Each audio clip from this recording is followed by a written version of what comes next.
channel. We are at Bronte Creek Provincial Park and it's the maple syrup festival and we are going to get maple syrup. We are going to see how they make the maple syrup from the maple tree. Let's go!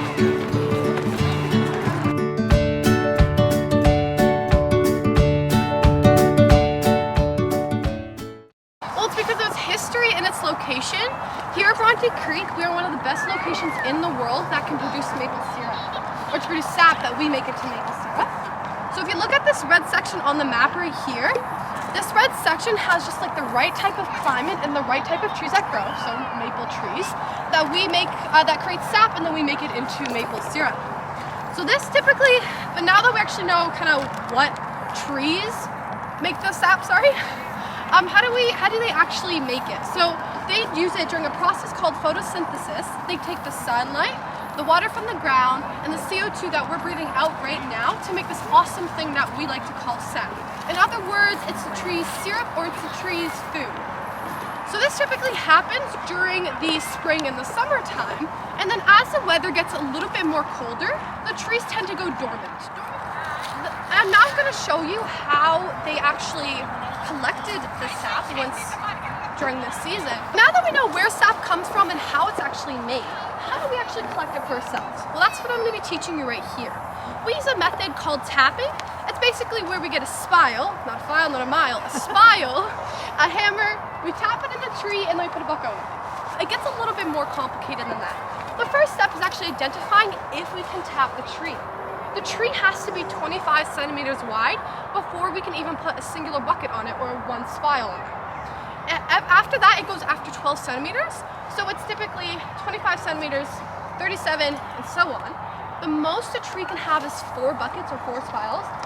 Even if it's a really large tree, it's simply just only 4. So now that we know we can actually put a bucket on the tree, let's actually start the tapping process.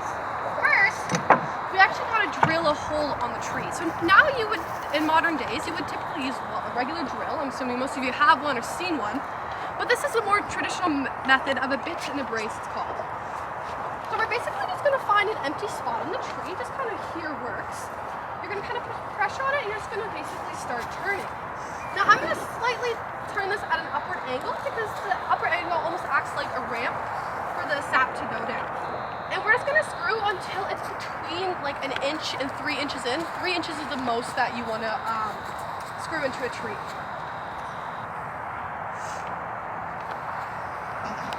Alright, so this guy's a little bit more than 1 inch, but it's basically about there.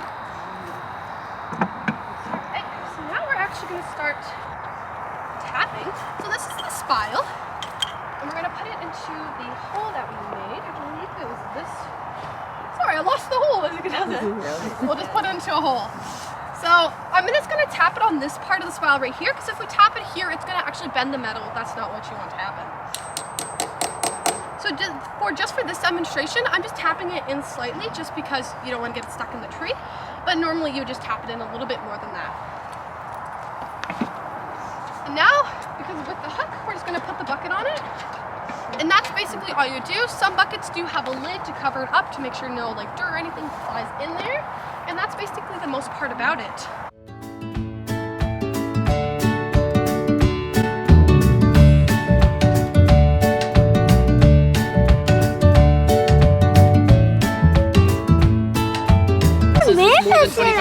It's more peanut. How much more? Like a little bit or a lot? It doesn't even look like maple syrup. Look at the maple syrup. You want the bigger one? Maple syrup. 46. This one. In there. 35.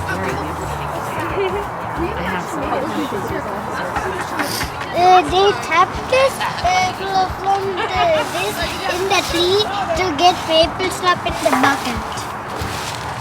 And the maple syrup is not golden, but it's a little bit golden and it looks water, not sticky.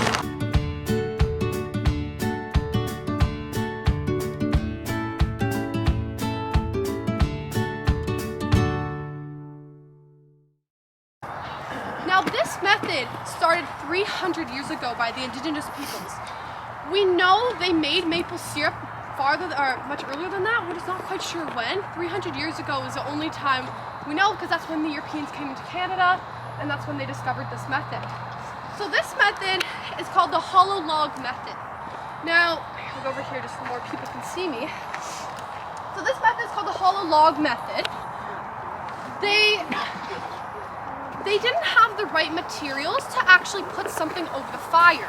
Because if they had a birch bowl, birch kind of acts like almost parchment paper with water. The only problem with it is what happens when you put wood over fire?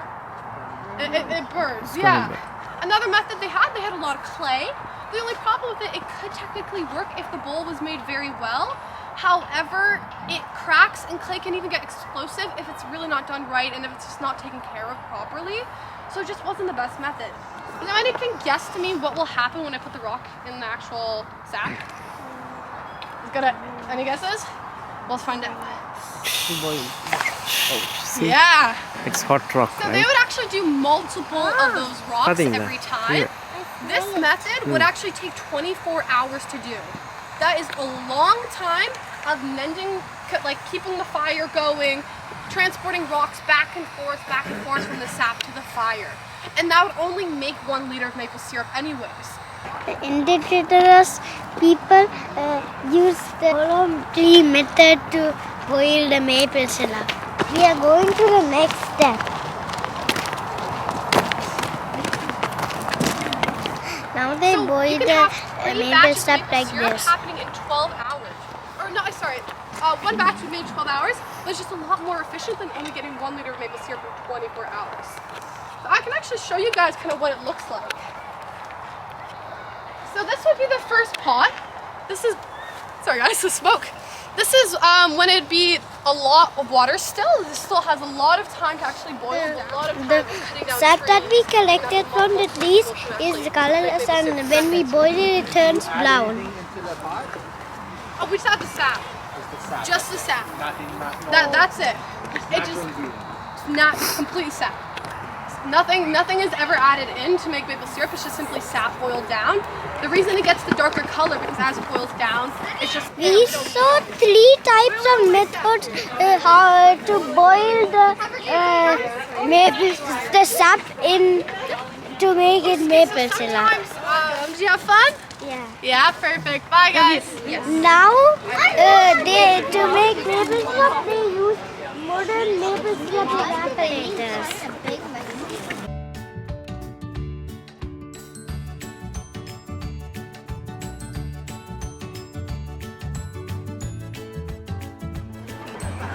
Cow! Giant big fat cow! Oh!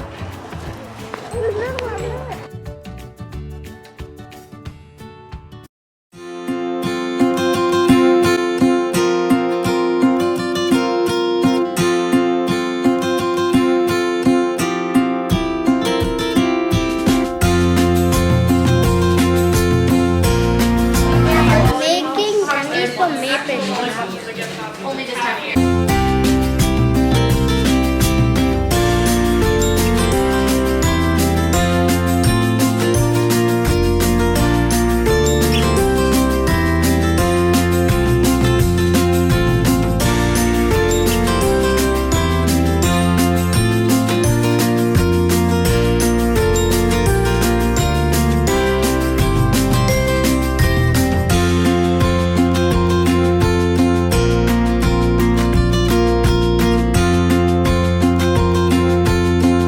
So you're gonna pour it in and let it cool down?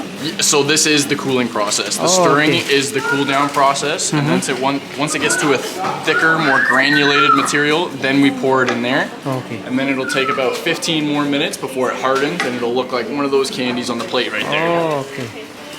They are putting the maple syrup in the maple leaf shape like this, the lollipop.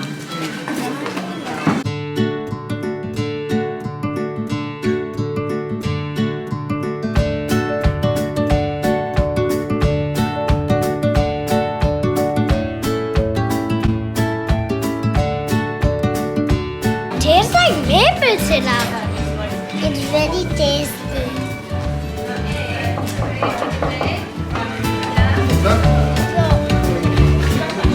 Today we have learned how to get maple syrup from the maple tree. So first you drill a hole in the maple tree here like this one, and then you put a small pipe like this pipe over here, and then you hang a bucket close under the pipe, and then you put a cover on it, and then you have to leave it for 24 hours, and then it will be full of sap from the trees, and it will leak. Come slowly. Then they get the bucket out of the tree and they boil it. They boil it, and then it's maple syrup, not sap anymore. It will be sticky, and you can make any candies or lollipop. Okay, guys, we had a lot of fun watering the maple syrup and seeing them. Bye bye.